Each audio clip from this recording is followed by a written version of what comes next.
మన తండ్రి అయిన దేవుని నుండి ప్రభు అయిన యేసుక్రీస్తు నుండి కృపయు సమాధానము మీకు కలుగునుగాక. ఆమేన్. ప్రభునందు ప్రియ దేవుని బిడలారా, ప్రభు అయిన యేసుక్రీస్తు నామమున మీకు శుభములు. మనం దేవుని యొక్క వాక్యాన్ని ధ్యానించబోతూ ఉన్నాం. ఈరోజు మనం ధ్యానం చేసే అంశము దున్నుటకు సమయము. మనం ఉపవాసం ఉండే సమయం, నాటుటకు సమయం. ఈరోజు దున్నుటకు సమయం అనే అంశాన్ని మనం ధ్యానం చేయబోతున్నాం. ఏ టైమ్ టు ప్లౌడ్. దున్నుటకు సమయాన్ని గూర్చి ఈరోజు మనం నేర్చుకుంటూ ఉన్నాం. హోషేయ గ్రంథం 10వ అధ్యాయం 12వ వచనాన్ని మనం చదివితే ఈ వాక్య భాగంలో, మీరు ఇది వరకెన్నడూ దున్నని బీడు భూమిని దున్నండి. హోషేయ గ్రంథం 10వ అధ్యాయాన్ని మనం చదివితే ఈ వాక్య భాగంలో రాయబడినటువంటి ఈ మాటల ద్వారా ఇశ్రాయేలు ప్రజల గురించి దేవుడు మాట్లాడుతూ ఉన్నాడు. ఎఫ్రాయిము జనాంగాన్ని గురించి దేవుడు మాట్లాడుతూ ఉన్నాడు. యూదా జనాంగము కొరకు దేవుడు మాట్లాడుతున్నాడు. వారి యొక్క స్థితిని బట్టి దేవుడు హెచ్చరిస్తూ ఉన్నాడు. ఇది వరకెన్నడూ మీరు దున్నని బీడు భూమిని దున్నండి. Break up our fallow ground. బీడు భూమిని దున్నడం ఏంటి? ఈ బీడు భూమి అని ఆలోచన చేస్తే ఆనాటి ఆ ప్రజల యొక్క స్థితిని గురించి, వారి జీవితాన్ని గురించి దేవుడు మాట్లాడుతున్నాడు. ఏంటి వారి యొక్క స్థితి అని ఆలోచన చేస్తే, దే రెబెలియన్. మొదటి వచనం నుండి 5వ వచనం వరకు చదివితే వారి యొక్క తిరుగుబాటు అనే బీడు భూమిని దున్నాలి వాళ్ళు. తర్వాత మనం చదివితే దేవర్ సెల్ఫిష్, స్వార్థం అనే బీడు భూమిని దున్నాలి. ప్రియమైన దేవుని బిడలారా, స్వార్థము అనేటువంటి బీడు భూమి. మన జీవితంలో ఒకవేళ దేవుని మీద తిరుగుబాటు చేసేవారిగా ఉన్నామా? ఒకవేళ నేను నా అనేటువంటి స్వార్థాన్ని మనం కలిగి ఉన్నామా? అపోస్తలుడైన పౌలు హెచ్చరిస్తూ అంటాడు, మీలో కొందరు సిలువకు శత్రువులుగా నడుచుకొనుచున్నారు. కాబట్టి దేవునికి శత్రువులుగా, దేవునికి విరోధులుగా, దేవుని మీద తిరుగుబాటు చేసేవారిగా ఉంటే అలాంటి బీడు భూమిని మనం దున్నాలి.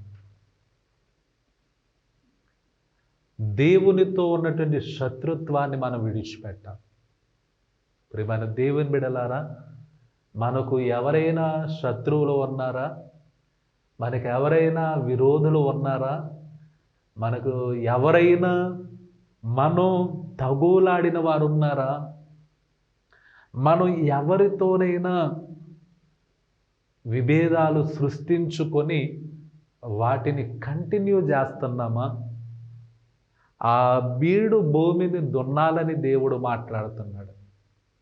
మనం మన పొరుగు వారితో, మన కుటుంబంతో, మన సన్నిహితులైన వారితో, ఇరుగు పొరుగు వారితో, లేకపోతే మనం ఉద్యోగం చేసే చోట, మనం నివాసం ఉన్న చోట, మన చుట్టూ ఉన్నటువంటి వారితో ఎలాంటి సంబంధాన్ని, ఎలాంటి సహవాసాన్ని మనం కలిగి ఉన్నాం అనేది మనం జ్ఞాపకం చేసుకోవాలి. దేవుడు మాట్లాడుతున్నాడు, అలాంటి స్థితిని మీరు దున్నండి, సరిచేయండి, బాగు చేయండి. ఈ 40 దినాలు దేవుడు బాగు చేసుకోవడానికి ఇచ్చిన అవకాశం. ఎలాంటి విత్తనాలు నాటితే అలాంటి ఫలితాన్ని మనం పొందుకుంటామని వాక్యంలో మనం నేర్చుకున్నాం. విత్తనం నాటాలనంటే భూమి దున్నబడాలి. కాబట్టి భూమి దున్నబడకుండా ఎలాంటి విత్తనాన్ని నాటినా ఫలితాన్ని పొందలేము. కాబట్టి మనము దున్నబడటం అనే అంశాన్ని గురించి నేర్చుకుంటూ ఉన్నాం.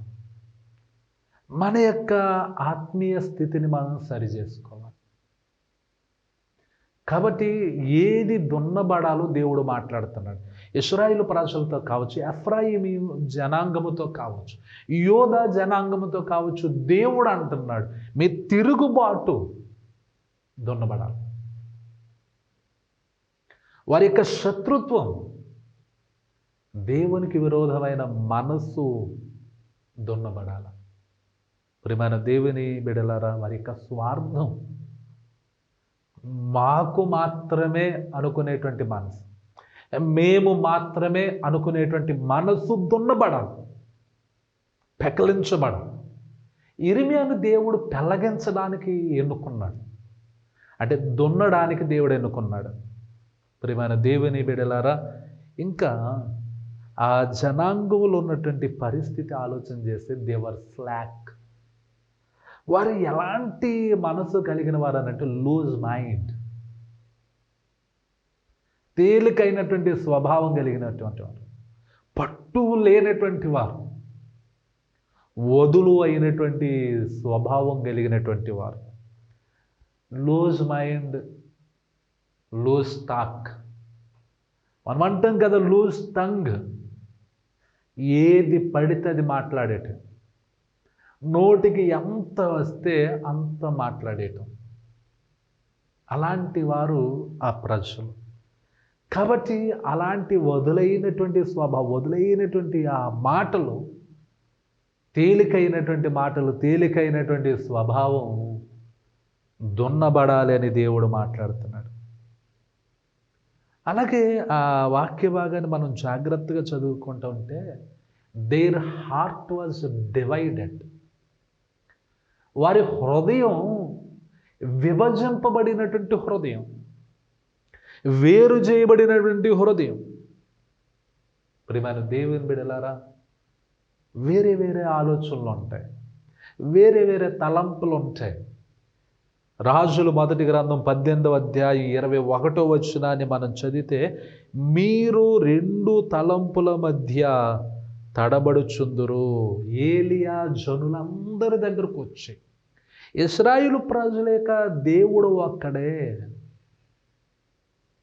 వారి విశ్వాసం ఒక్కటే, వారి ప్రార్థన ఒక్కటే. దేవుని యొక్క వాక్యంలో రాయబడింది ఆత్మ ఒక్కడే, బాప్తిస్మము ఒక్కటే. ప్రియమైన దేవుని బిడ్డలారా, తండ్రి ఒక్కడే. మనం వేరు చేసేవారిగా ఉన్నాం. మేము వేరు వేరు తలంపులతో, వేరు వేరు ఉద్దేశాలతో డివైడ్ చేసేటువంటి రీతిగా మనం ఉన్నామా? ప్రియమైన దేవుని బిడ్డలారా, దేవుని యొక్క వాక్యం మనల్ని హెచ్చరిస్తుంది. మీరు ఎన్నాళ్ళ మటుకు రెండు తలంపుల మధ్య తడబడుచుందురు. రెండు తలంపుల మధ్య తడబడుతూ, రెండు పడవల మీద ప్రయాణం, రెండు రకాలైనటువంటి మనసులు, రెండు రకాలైనటువంటి మాటల గూర్చి దేవుడు మాట్లాడుతున్నాడు. నిలకడ గూర్చి దేవుడు మాట్లాడుతున్నాడు. దున్నండి అలాంటి స్వభావాన్ని, రెండు రకాలైనటువంటి తలంపులను తీసి పారేయండి. ఇశ్రాయేలు ప్రజలు, ఎఫ్రాయిము జనాంగం, వారు దేవుని అనుసరించకుండగా, లేకపోతే దేవుని ప్రజలుగా ఉండకుండా అన్య దేవతల తట్టు వారు తిరగటం, విగ్రహారాధన వైపు తిరగటం, వ్యభిచరించడం అనేటువంటి స్వభావాన్ని దేవుని వాక్యంలో మనం చూస్తున్నాం. దేవర్ స్టబర్న్, మొండితనం కలిగినటువంటి వారు, మూర్ఖత్వం కలిగినటువంటి వారు, పట్టుదల కలిగినటువంటి వారు, మూర్ఖపు పట్టుదల. వారి ఆలోచన ఏంటనంటే, we have no king, we have no lord.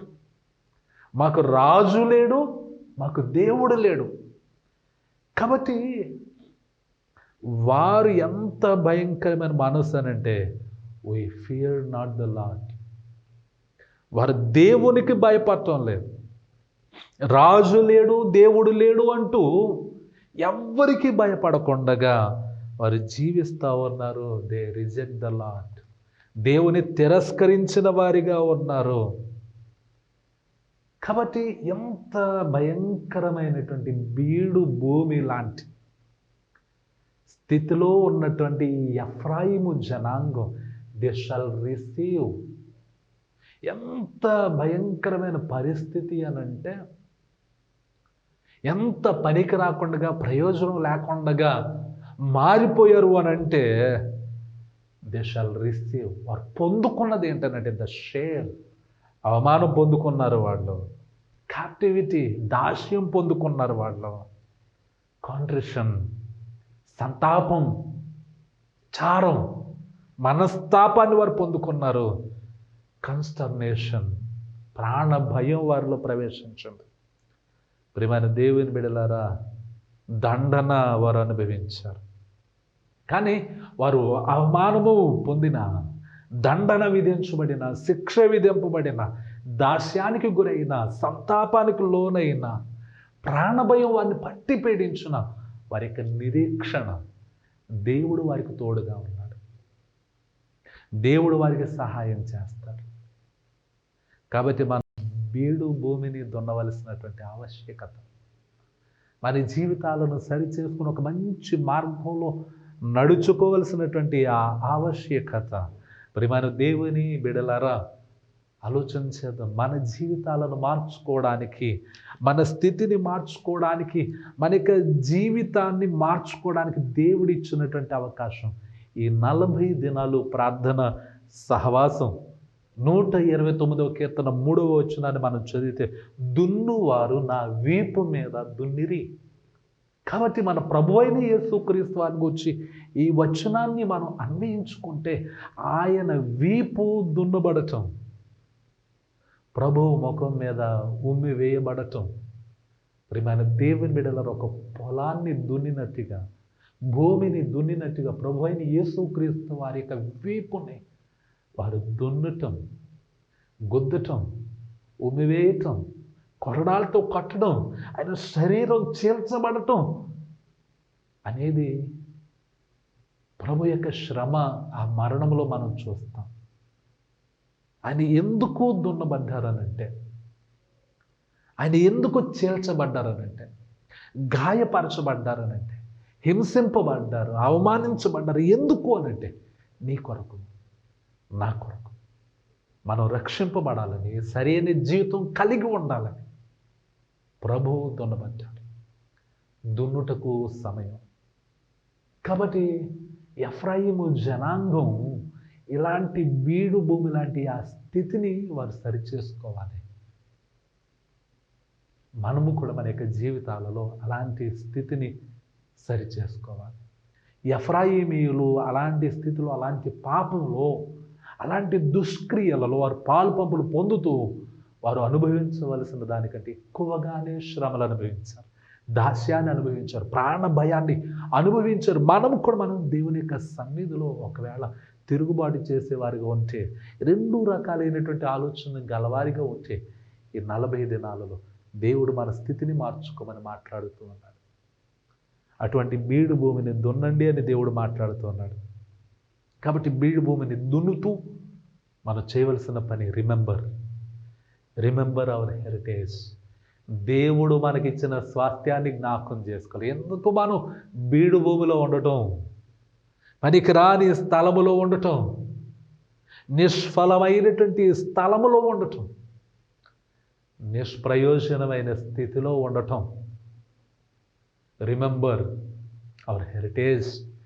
దేవుడు మనకిచ్చినటువంటి ఆ స్వాస్థ్యం, దేవుడు మనకిచ్చినటువంటి ఆ గొప్పతనం. ప్రియమైన దేవుని బిడ్డలారా, లూకా సువార్త 15వ అధ్యాయంలో బీడు భూమి లాంటి స్థితిని పొందాడు చిన్న కుమారుడు. ఆ చిన్న కుమారుడు దూరదేశమునకు వెళ్ళినప్పుడు, దుర్వ్యాపారం వల్ల తన ఆస్తిని అంతటిని వాడు పాడు చేసినప్పుడు ఎంత భయంకరమైన స్థితి అన్నట్టు, లోకానికి అక్కర్లేని వారిగా ఉన్నాడు, స్నేహితులకు అక్కర్లేని వారిగా ఉన్నాడు. ఏదైనా ఒక పని చేద్దామనంటే ఆ పని ఇచ్చిన వానికి అవసరం లేని వానిగా ఉన్నాడు. అలాంటి సమయంలో రిమెంబర్, తన తండ్రిని జ్ఞాపకం చేసుకున్నాడు. నా తండ్రి ఇంటిలో అనేక మంది పనివారు ఉన్నారు. తన తండ్రి ఇంటిలో ఉన్నటువంటి సంతోషాన్ని జ్ఞాపకం చేసుకున్నాడు. తన తండ్రి స్వాస్థ్యమును జ్ఞాపకం చేసుకున్నాడు. తన ఆధిక్యత జ్ఞాపకం చేసుకున్నాడు. ప్రియమైన దేవుని బిడ్డలారా, మనం మన తండ్రి యొక్క స్వాస్థ్యం, దేవుని వలన మనం ఏం పొందుకున్నామో జ్ఞాపకం చేసుకోవాలి. దేవుని వల్ల మనం ఏమి కలిగి ఉన్నామో జ్ఞాపకం చేసుకోవాలి.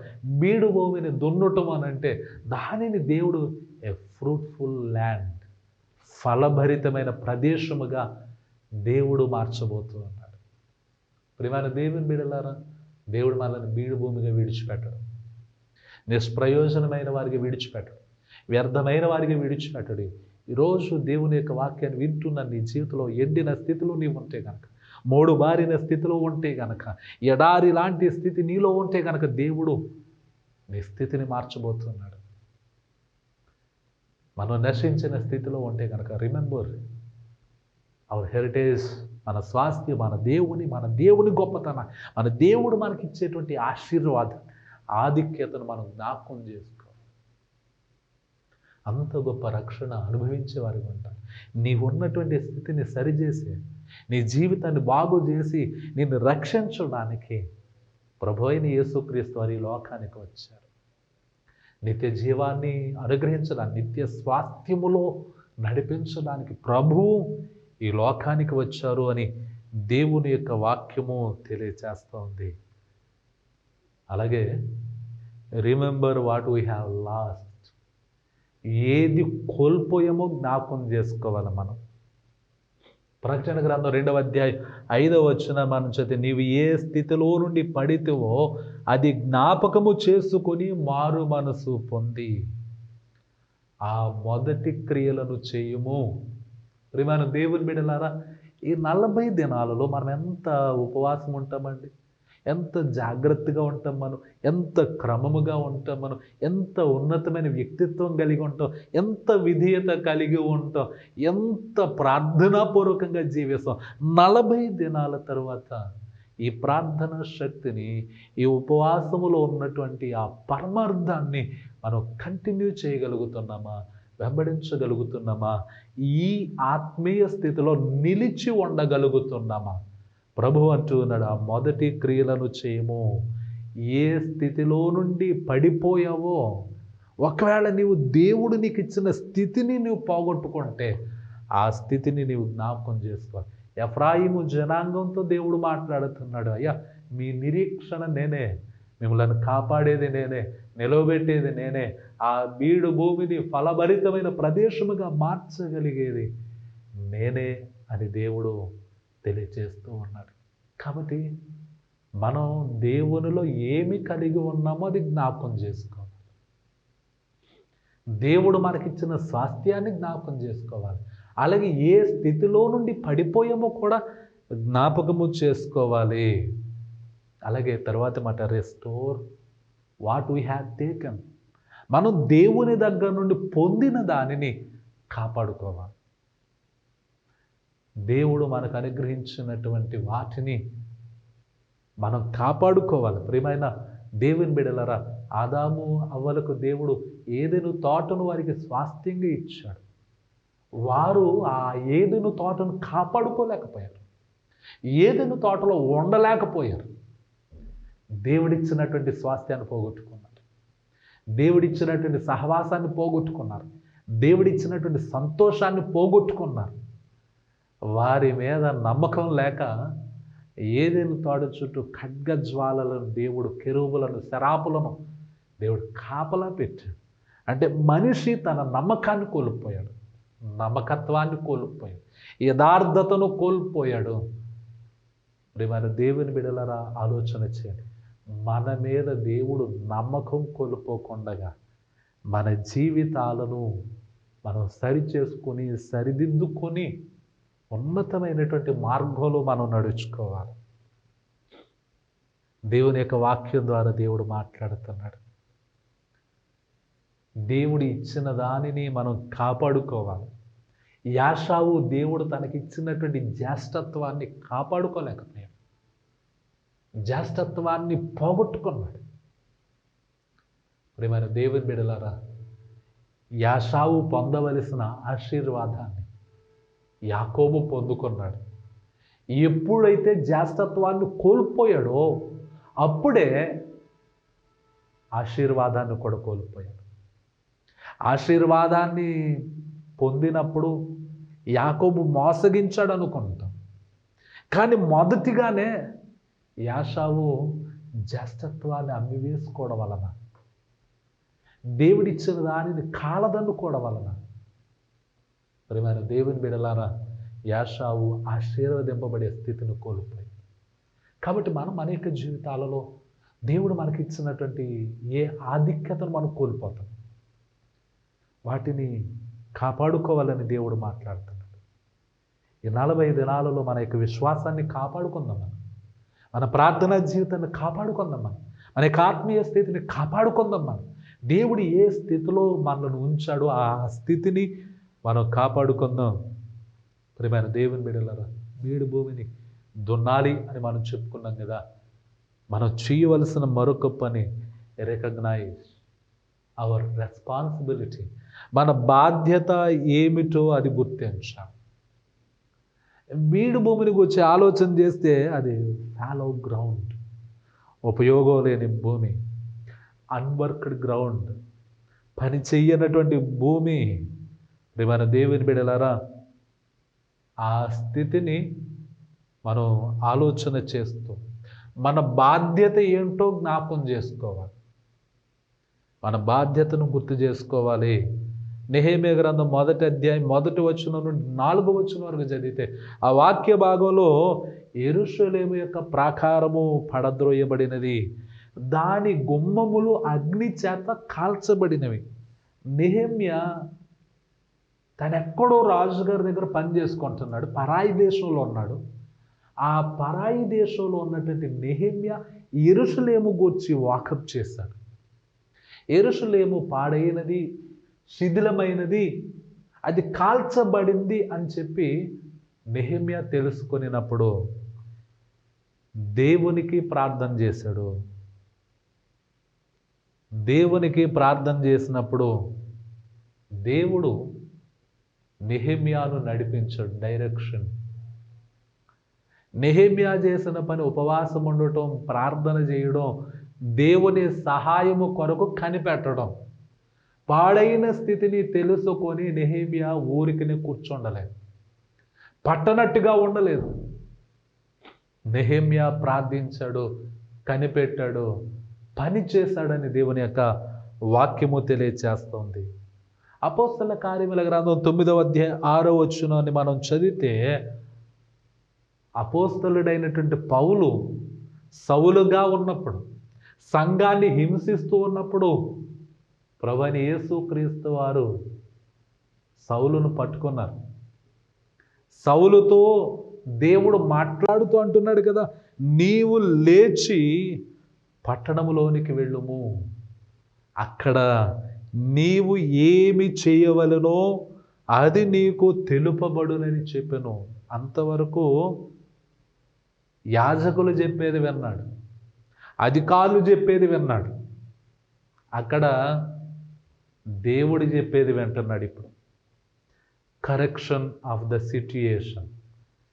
దేవుడు సౌలు ఉన్న పరిస్థితిని మార్చి సరిదిద్ది నువ్వేమి చెయ్యాలో నీకు తెలియచేయబడుతుంది.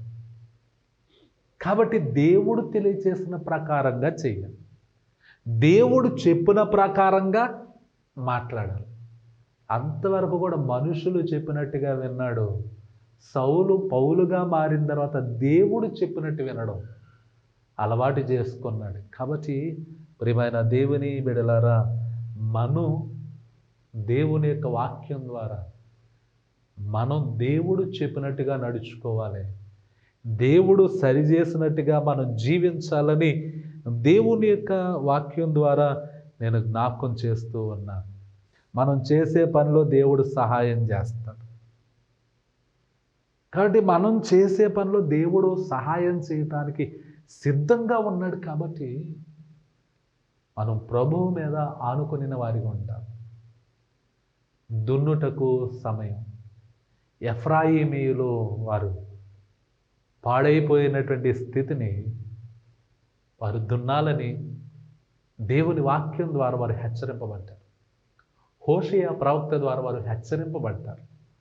ఒకవేళ మనం పాడైనటువంటి స్థితి గూర్చి దేవుడు మాట్లాడుతూ ఉండగా ఆ ఎఫ్రాయిము ప్రజలకి, ఆ జనాంగానికి దేవుడే వారి నిరీక్షణ, దేవుడే వారి సహాయం, దేవుడే వారి కాపుదల, దేవుడే వారి ఆశీర్వాదం అని నేర్చుకునేటట్టుగా దేవుడు వారితో మాట్లాడాడు. ఈరోజు దేవుడు మనతో మాట్లాడుతున్నాడు. దేవుడే మన నిరీక్షణ, దేవుడే మన ఆశీర్వాదం, దేవుడే మన స్వాస్థ్యం, దేవుడే మన సహాయం, దేవుడే మన కాపుదల. కాబట్టి దేవుడు మనకి ఇచ్చినటువంటి ఆ స్థితిని మనం కాపాడుకోవాలి. నెహెమ్యా పాడైనది అని తెలిసినప్పుడు ఆ పాడైనటువంటి స్థితిని అలా విడిచిపెట్టలేదు. తన యొక్క రెస్పాన్సిబిలిటీ, తన యొక్క బాధ్యత ఏంటో జ్ఞాపకం చేసుకున్నాడు. తన యొక్క బాధ్యత గుర్తు చేసుకొని ప్రభు యొక్క సహాయంతో, ప్రభు యొక్క నడిపింపుతో నెహెమ్యా ముందుకు సాగిపోయాడు. కాబట్టి మన జీవితం పాడైతే, ఒకవేళ మన కుటుంబాలు శిథిలమైన స్థితిలో ఉంటే, మన సంఘము శిథిలమైన స్థితిలో ఉంటే, మన యొక్క ఆత్మీయ జీవితం శిథిలమైన స్థితిలో ఉంటే, మనం రిమెంబర్ అవర్ రెస్పాన్సిబిలిటీ, మన బాధ్యతను జ్ఞాపకం చేసుకోవాలి. దేవుడు కరెక్షన్ ఆఫ్ ద సిట్యుయేషన్, ఆ పరిస్థితిని మార్చే దేవుడై ఉన్నాడు. ఆ పరిస్థితిని మెరుగుపరిచే దేవుడై ఉన్నాడు. కాబట్టి మెరుగుపరిచే, సరిచేసే, బాగు చేసే దేవునికి మన జీవితాలను అప్పగిద్దాం, పాడైన స్థితిని అప్పగిద్దాం. దేవుడు ఫలభరితమైన స్థితిని దయచేస్తాడు, ఆనందకరమైన స్థితిని దేవుడు అనుగ్రహిస్తాడు. అలాగుండుటకు పరిశుద్ధాత్మ దేవుడు మనకు తోడై ఉండి నడిపించునుగాక. ఆమేన్. ప్రార్థన చేసుకుందాం. సర్వశక్తియు కృప కనికరము గల దేవ, మీ ఘనమైన నామమునకు వెళ్ళలేని స్తుతులు స్తోత్రాలు చెల్లించుకుంటూ ఉన్నాం. ప్రభువా, నీ యొక్క సన్నిధిలో ఈరోజు మేము నేర్చుకున్న ధ్యానాంశము దున్నుటకు సమయము అనే అంశాన్ని ప్రభు మేము నేర్చుకున్నాం. ప్రభా, ఈ అంశము ద్వారా మీరు మాతో మాట్లాడినందుకే వందనాలు.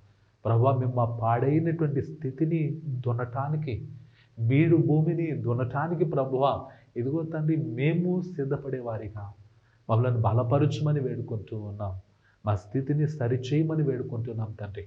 ఎండిన స్థితిని, మోడువారిన స్థితిని, ఎడారి వంటి స్థితిని ప్రభువా, నశించిన స్థితిని, కృంగినటువంటి స్థితిని ప్రభువా, మేము దున్నటానికి మీ సహాయముతో ప్రభువా మేము ముందుకు సాగడానికి కృప చూపించండి. మీకు ఆశ్చర్యకరమైన కార్యాలు జరిగించండి ప్రభువా.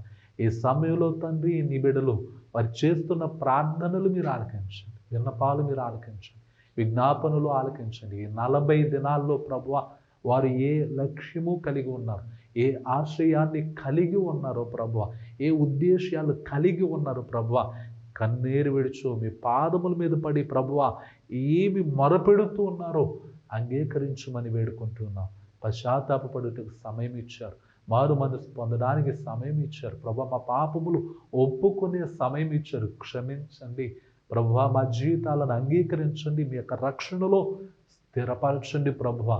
నీ సన్నిధి మాకు తోడుగా ఉంచండి. మీ యొక్క శిలువ రక్తంలో మా ప్రతి పాపమును కడిగి శుద్ధులుగా చేయమని, మమ్మును మీ బిడ్డలుగా అంగీకరించమని, మమ్మును మా కుటుంబాలలో ప్రభువా, అలాగే మా సంఘములలో, అలాగే ప్రభు ఈ లోకములో మమ్మును మీ సాక్షులుగా నిలబెట్టుకున్నామని, సదాకాలం మీరు మాకు తోడై ఉండమని యేసు నామమున నడుచున్నాము తండ్రి.